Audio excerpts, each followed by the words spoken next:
Hello, I'm Dr. Sachin, Program Director of Uro-Oncology and Robotic Surgery at Aster WhiteField, Bangalore. May is considered as Bladder Cancer Awareness Month, a cancer that is often overlooked compared to other cancers like breast cancers or kidney cancers or even uterus cancers. Bladder cancers ranks among the top 10 cancers affecting both men and women, especially in older patients. The signs of bladder cancer are subtle. The most common sign is hematuria, which is blood in urine. This blood can be macroscopic, which is grossly visible to you the naked eye, or microscopic.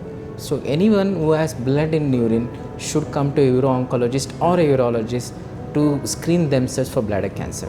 Other symptoms of bladder cancer may be urinary frequency, urgency, or sometimes bladder pain. If these symptoms persist for a long time, it's better to get yourself checked with an uro-oncologist or a urologist with an ultrasound. The simple basic test is an ultrasound and a urine test. This says that there is blood in urine, and ultrasound says there is any tumor in the bladder. So once this is done, the treatment can be further proceeded. Smoking is one of the common risk factors for bladder cancer, along with alcohol intake, chronic irritation, and chemical exposure. The good news is, with early diagnosis, the outcome is excellent. So early diagnosis is the key. So if hematuria is there, even the first episode, hematuria or blood in urine, one should not neglect it. Immediately they should go to a doctor, especially urologist or uro-oncologist, and get themselves screened for bladder cancer. At Aster Hospital's Whitefield, we have advanced technology. Once we diagnose bladder cancer, then we have to stage the disease and grade the disease.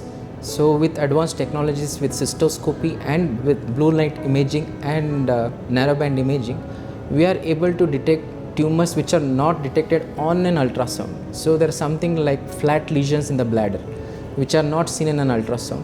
So with blue light cystoscopy and narrowband imaging, so this can be detected and the biopsy can be taken and bladder cancers can be diagnosed. Once we diagnose bladder cancer, grade it and stage it, the treatment depends on the stage of the disease. For low-grade non-muscle bladder cancers, there is something called intravesical instillation, that is instillation of medication inside the bladder, either in the form of BCG or chemotherapy. So this takes care of non-muscle invasive bladder cancers. What does this do is, this prevents recurrence and progression. Once it is muscle invasive, that means the muscle part of bladder is involved with the cancer, we treat it with robotic surgery. In the sense, we remove minimally invasively, we remove the bladder and reconstruct new bladder with intestines, so that patient will not carry bag outside and he has a new bladder inside him. So this is the advanced technology where we reconstruct bladder from robotically with robot inside the patient. We don't cut open the patient and do robotic extracorporeal, it is done intracorporeally. Let's use this month to raise awareness among patients, among community, of bladder cancer present to us, how is it diagnosed, and at Aster WhiteField, what latest technologies we are using to diagnose bladder cancer, treating bladder cancer, and improving the survival and as well as the outcome of bladder cancers. Thank you.